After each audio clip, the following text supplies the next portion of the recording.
Hello everyone, welcome back. Today I want to talk about fencing times and incorporating that into your Pell work and also into your fighting. Okay? So a fencing time is basically a turn, an action. Okay? So it's kind of like if you think about playing checkers, right? You each take turns. You go, your opponent goes, you go, your opponent goes.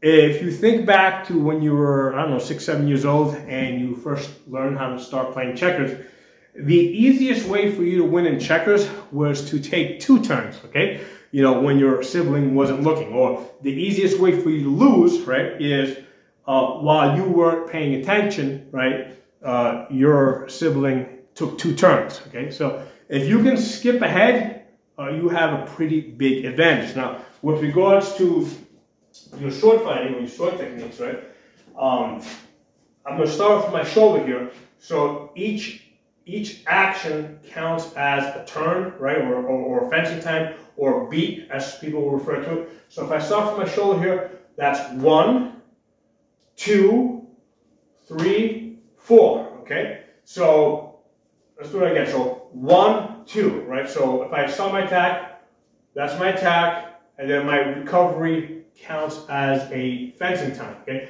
So one of the ways that somebody can take advantage of that, right, is while you throw, right, they block it, right? If they're nice, right, they'll wait for you to recover before they throw a shot, right, and allow you time to block it. If they're playing to win, what they're going to do is you throw, while you are recovering, they're following your sword back, and they hit you, okay? So now they skipped ahead, they skipped a turn, okay? So let me do this with the small shield here. So with the shield here, right? If I'm not taking advantage, right? So my opponent throws a shot, 1, 2, right? 1, 2, right? Now, if I want to skip ahead, they throw a shot, 1, right? So as they throw their shot, right, I'm going to block it. So I'm using this shield because I have to punch block with the shield because it's a smaller shield. And it's easier for you guys to visualize the block. You can actually see it happening. So what I don't want to do is go 1, 2, right? I want to go 1, okay? Right? So I don't want to go 1, 2, 3. No, I go 1 and then recover. Okay? So that's taking advantage, you know, of the fencing times, trying to skip ahead. So I can take further advantage of this and put the shield down. Okay, so is basically if anytime you're attacking the same side, right? So if I'm on my left side here, right, and I attack, let's say left side, I recover, right? That's a full action. If I go to the other side, I can basically skip a step. Okay, so if I go here, 1, 2, 3, 4. Okay, now I'm going to go to the other side. 1, 2, 3. Okay, so it took me 1 step less to get back to my shoulder. Okay, so the reason for that is because when I throw my shot, what I'm doing is instead of recovering all the way to my shoulder, I'm using the recovery to power the next shot. Okay, so I'm skipping ahead. I'm skipping a turn basically by attacking the other side. Okay, so 1, 2, and then back to the shoulder. Okay, so most people that have been fighting for a while, even if they've never heard the term fencing terms, they're aware that if you get attacked on one side, the fastest place for your opponent to go next is someplace on the other side. Okay, so for that reason, if you know, let's say somebody attacks me on this side over here, I'm expecting the next shot to be somewhere on the other side. Or if they attack this side here, I'm expecting the next shot to go to the other side. So that's the expectation because that is the easiest. It takes the least amount of energy, right, to go from there to there, right? That takes less energy there to there versus going there, coming back, and going again. So because people expect people to do the easiest thing, a lot of times I'll cheat this, right, by doubling up on the same side, right? So if I'm here, 1, maybe come up and stutter or lean into it. Right, so here, and then boom, just throw it right back, okay? Or throw it there, come back. They're expecting it on the other side and go to the leg, okay? So that's a way that you can take advantage of fencing times and the expectations that people have. Okay? So another way to take advantage of this is with the thrust. Okay? The thrust is really good for taking advantage of fencing times because what the thrust is happening is you throw it, you cut, and then from there that can turn into a thrust, right? So I don't have to recover the sword, right? So if I throw my cut, I don't have to come back here and thrust, right? From there I can just push through with the thrust, right? So there, and then just follow up with the thrust. So the thrust is a way to gain the fencing time. It's almost a single action, right? So if you cut and thrust, I mean your hand's right there. It really doesn't take you that much longer. Now the other advantage of the thrust is that it's easy for you to change directions. So if I make a thrust, right, look at my hand here. If I make a thrust with my palm facing down, okay, the easiest thing for me to do is then roll a cut to the other side. If I make a thrust with my palm facing up, then the cut's going to go to the other side. Okay, so depending on how I thrust, palm down, it'll go that side, or if I thrust palm up, it'll go to the other side. So the subtlety of if the palm is up or the palm is down is not something that's easy to see in the fight. I mean, you gotta have somebody that's really paying attention to details. So using that thrust and going, you know, sometimes switching your thrust to palm down, sometimes switching it to palm up, that will change up which side your follow-up cut will be to, okay? So this is something that you want to incorporate into your Pell work. When you first start learning to fight, usually we're concerned with like body mechanics and how we're going to generate power, right? So that's usually in the first 6 months to a year, right? So, you know, first 6 months to a year, you're talking about using your hips, right? And I did a separate video on power generation, right? You can turn your hips into the shot, you can step forward into the shot, you can use your lats to throw it to power, you can close your hand. So there's lots of different ways to generate power. So in the first like 6 months to a year when you first start doing your Pell work, these are the things that you're mostly, you know, you're trying to learn and you're trying to build up that muscle memory. So after that first year, when you're doing your Pell work, okay, now you're thinking about fighting, okay? So you want to treat the Pell as somebody that you're actually fighting and think about what they're doing, right? So if I'm here, visualize the block, cut, block, cut, okay? You know, block, cut. So work the blocks into your Pell work. You know, both you know, initiating the attacks, but also being reactive, right? So think about if they're going to block your leg, how are you going to block that leg? With a small shield like this, I have to punch block it, right? So I got to punch block, and then I want to follow up to the opening, okay? Now with the sword and shield, okay, what I have is here is a disconnected offense defense, okay? So the shield can be on 100% defense while the sword is on offense. So I can basically block here and then just cut to the leg because the shield is blocking. So the sword can go anywhere because I can rely on the shield for that defense.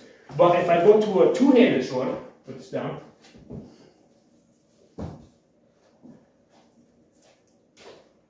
So if I go to the two-handed sword here, right? So now I have what's called a connected offense-defense, okay? So essentially what's happening is this part of the sword here is blocking me while that part up there is attacking, okay? So I cannot just attack somebody's leg and leave my head open. If I'm going to attack somebody's leg, it has to be like this, right? Because this has to be blocking while I'm attacking, okay? So again, that's one of the things that you want to work into your Pell work. And the same concept, think about those fencing times, right? So if I'm here, think about 1, 2, right? That's 2 actions, right? So 1, 2, 3, 4, okay? If I attack the other side, I can gain the fencing time, okay? So 1, 2, 3, right? So I gain a full fencing time by attacking the other side. And especially with people that fight with two-handed swords, they really expect you to attack the other side. So anytime I'm attacking here, right, people are usually going to shift their, from here, they're going to shift their defense to the other side because they know that's the most likely place I'm going to attack. And again, this is a place where you can take advantage of that, right? Because again, they're, whether subconsciously or consciously, they're thinking about those fencing times in terms of where you are most likely to go next because it is the most efficient for you. So this is a place where instead of going to the other side, you can attack, you can double up on the same side, okay? So again, same deal here with the Pell work. Visualize actually fighting someone, right? So if I attack to that side, come back, maybe fake there, and then step and attack, right? So I'm now treating this like it's somebody that I'm actually fighting, okay? Or if I attack left side, right, they're expecting, I can actually come back, start here, and then come back to the other side. So I can actually start the motion as if I'm going to the other side, and then step and bring it back to that side over there, okay? So again, the same deal here. People, especially with the two-handed sword, are very conscious, maybe very or subconsciously conscious of this idea of fencing times and where you are most likely to go. And the quickest fencing time is a cut, followed up with a thrust. Okay, so this is where you cut and then just step forward. Right, you meet the blade and then step forward. So that's the fastest attack that you can make. It's especially if it's to the face. It's basically a game ender. So these are things that people are expecting. Now, one of the things that people, because a lot of times people think right side to left side to right side. A lot of people are aware of the cut to thrust, but what a lot of times people don't think about is the undercut, right? So from the undercut, right? So my hands are high, so I'm blocking my head and my body here. So from the undercut, right, I can either attack left side or I can attack right side, right? So, I'm centered up to the camera over there. I can go there or I can go there, okay? So you can use that undercut to gain offensive time. Because if I go here, yeah, they know I'm probably going to go there. Or if I go here, they expect I'm going to go there, right? But if I go here, first of all, a lot of times people don't expect that undercut. I can go there, or I can go there. So again, that's something that you can drill into the, drill on the Pell, but drill it as if though you're actually fighting somebody, and think about what they're doing and how you're responding to them, right?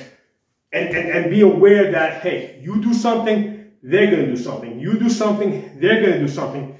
And think, okay, how can I skip a turn? What are the things that I can do to actually skip a turn and jump ahead of them, okay? Let's talk about the polearm for a sec. So polearm also has two sides, right? Now, usually it actually has three sides, right? So you got this side, you got that side, but you also got that side there. So same deal with the polearm, right?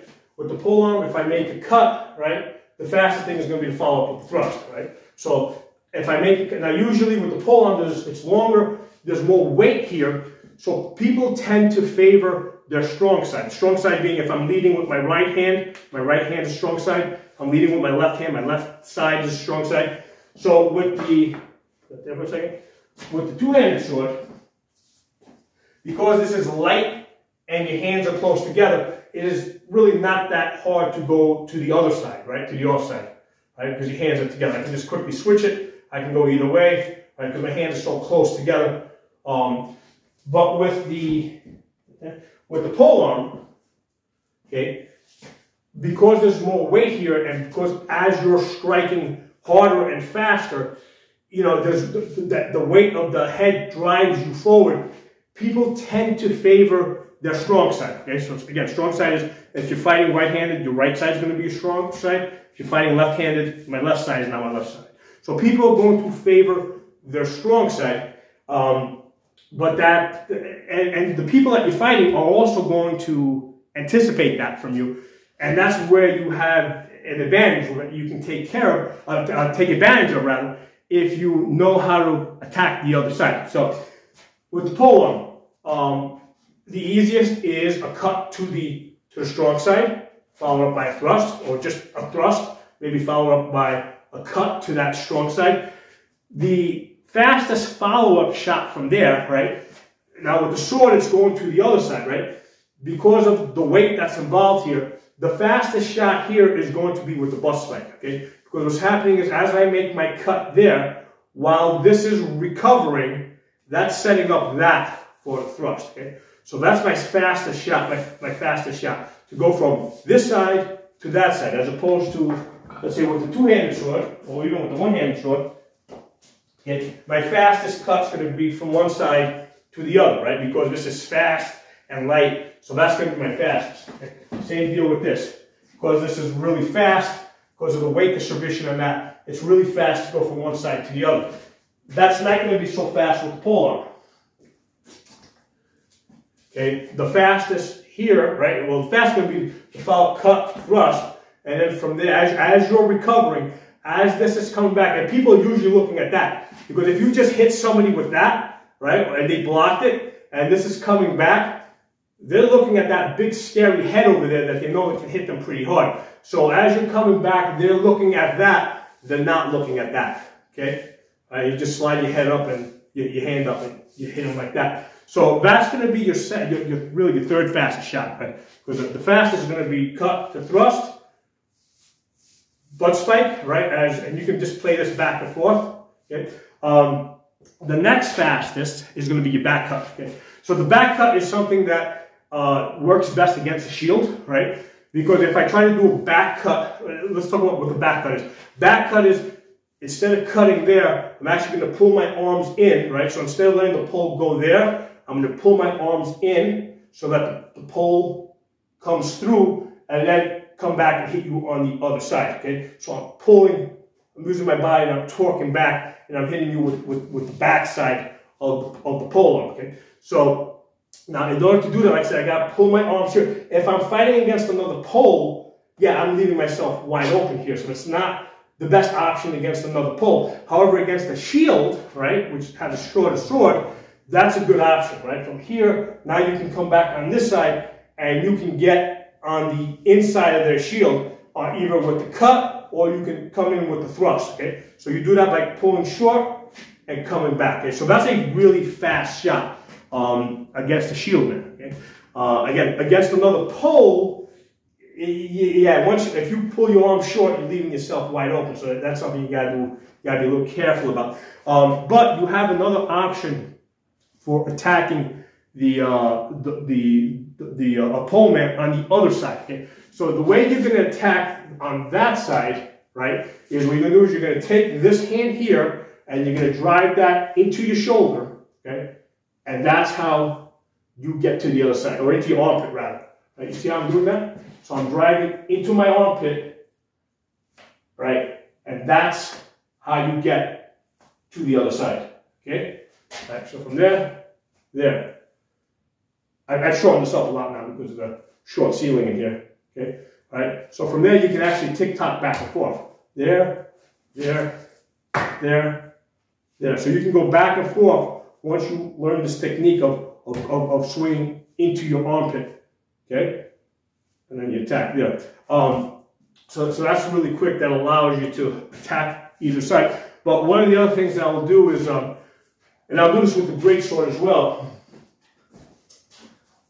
I like to take a high vertical guard, okay? Because from this high vertical guard, you know, I can attack, it's a very subtle motion to attack left or to attack right, okay? Because if I'm coming, let's say, here, right, like this, like horizontal, they know that it's coming from this side, and that they can easily block it. Or if I'm coming here, they know it's coming from the other side, right? Because from here, I can't switch it, you know, but if I'm vertical, right, I can start here and I can very easily bring it there, right? Or I can actually lean left a little bit and then go right, or lean right and go left, okay? Because I'm holding the center here, and I can you know, it's a very subtle motion to go left or right. With the polearm, one of my favorite guards is basically just holding it from here in the center. Okay, because from here, especially if you got somebody that likes to thrust, you know, it's basically 6 inches left or right, right? If I'm holding it like this diagonally, what I find is that it leaves, the issue that I have here is, like, if somebody's thrusting at me here, okay, great, that's a 6-inch motion back and forth. But if somebody's thrusting up here, now that's 12 inches from this direction to that direction, okay? So that's a 12-inch motion, right? Right? If somebody's thrusting down here, right, now I gotta go the other way, right? So if I'm holding this diagonally, depending on where they're thrusting at, you know, it's a different motion, right? It's 6 inches in the center, it's 12 inches to the left up here, and it's 12 inches to the right down here. And that's too much thinking for my particular taste. So I like holding center here, right? Threatening with the point, right? So now if they're thrusting at me, no matter where they're thrusting at me, whether it's head, you know, midsection or hips, it's about 6 inches either way.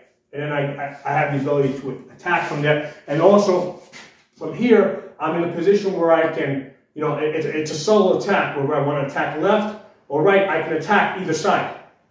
Okay? And it's very subtle, because it's not coming in like way horizontal like this. It's just coming from here to there. Okay, so these are the things that you want to, like, when you do your Pell work, think about these fencing times and think like, okay, I've got the pole here, right? Okay, somebody attacks me, right? I'm going to block it, right? I block it from here. So now the pole's over here. What's the fastest thing I can do? Well, if the pole's over here, fastest thing is just to attack there. What if they're on this side? They come on this side now.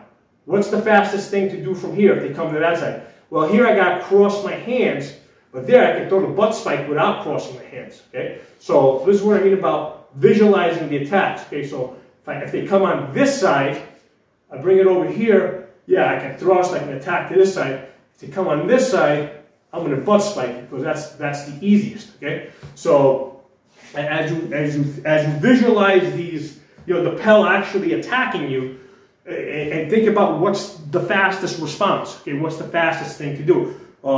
Because you know, again, it's a game of checkers basically. Everybody gets a turn. You take a turn, he takes a turn. You get a turn, he gets a turn.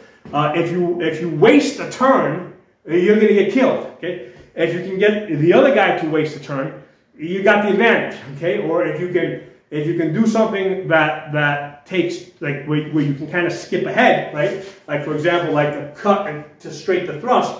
Again, you're gaining a fencing time, right? Or if you go cut to now butt spike, you've gained the fencing time, so you're ahead. Okay, so when you're on the Pell, think of the Pell as somebody that you're actually fighting, and visualize what they're doing to you and what you're doing in response in order to beat them. Okay, so drop some comments. Let me know what you guys think. Talk to y'all soon.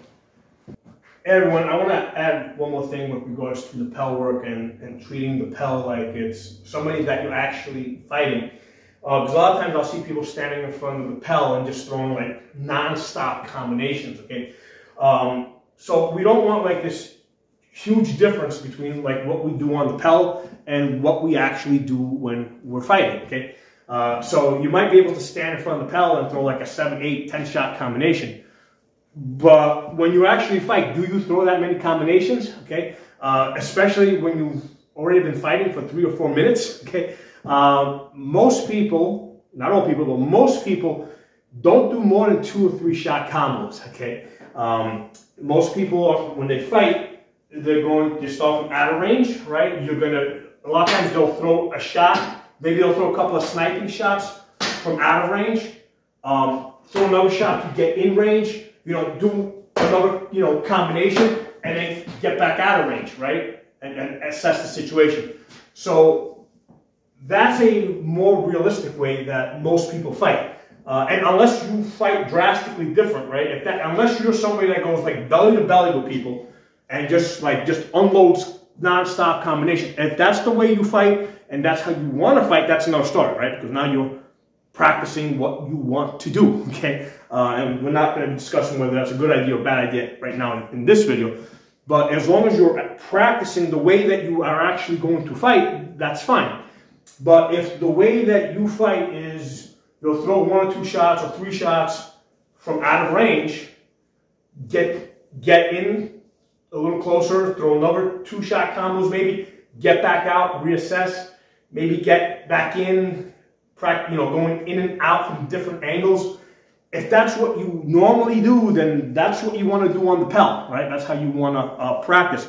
So the issue with like 6, 7, 8-shot combos is that in real fighting, right? When we're fighting, as people throw more than 2 or 3 combinations, the shield tends to open up. Okay, so that's even with experienced fighters. So that's why, like, I've been fighting for 17 years. I rarely throw more than 2 or 3 combo shots, okay? And it's usually not even that much.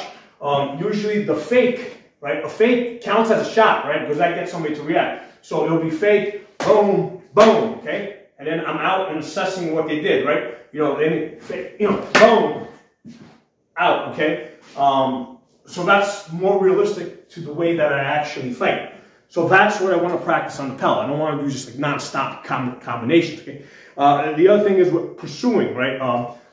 Usually when we're fighting, like what happens a lot of times, people, especially new fighters, they tend to pursue a lot. Okay, and that's not what you will do on the Pell, because the Pell isn't going to run away from you. But keep in mind that experienced fighters are going to back up, because they know that a newer fighter, after they take 2, 3, 4 shots, as they take 4 steps, right? As people take more steps in pursuing, right? By the 4th step, the shield starts opening up, and now they got an easy shot. Okay, so that's something that you want to have in your mindset when you're pelling, when you're doing your Pell work. So you don't, so you can back up 4 steps, right?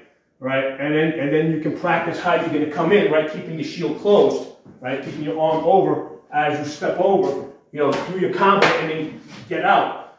And then this way you're kind of ingraining this idea that, hey, I'm not going to take more than 3 or 4 steps, because if I take more than 3 or 4 steps, I'm probably going to start getting sloppy. Okay, so again, this is a way to use the Pell, to ingrain that footwork where 3 steps, 4 steps, or 5 steps, whatever it is for you, is your max. Because everybody, if you take too many steps, you're probably going to start opening up the shield. It's just a natural thing, because as you start running faster and faster, things tend to open up wider and wider. So think about these things. Think about ways to integrate this into your Pell work. Like, how do you actually fight? How do you go from out of range, in range, right? How do you engage? How do you exit, right? Do you exit left? Do you exit right? With a lot of new fighters, what they tend to do is, they do a lot of this belly-to-belly fighting, right? Because they have it ingrained getting out here. So, practice, throw maybe 2 sniping shots, come in, do your combo, and then get out, practice getting out, so you're not staying in there going belly to belly, because what tends to happen is if you go to belly to belly with a more experienced fighter, they're going to subtly change angles on you. You're not going to realize it. So they've shifted, you're still there facing that way, and now they're on your 45 and they got openings that you don't realize that they have. Okay, so again, integrate into your Pell work the way that you actually fight, or where you want to go, right? Don't just do a million shot combinations, okay? Because that's not what you're going to do, especially after you've been fighting for 3 or 4 minutes and you're starting to get tired. You're probably going to be only throwing 2 or 3 shot combinations max, okay? So talk to you all soon.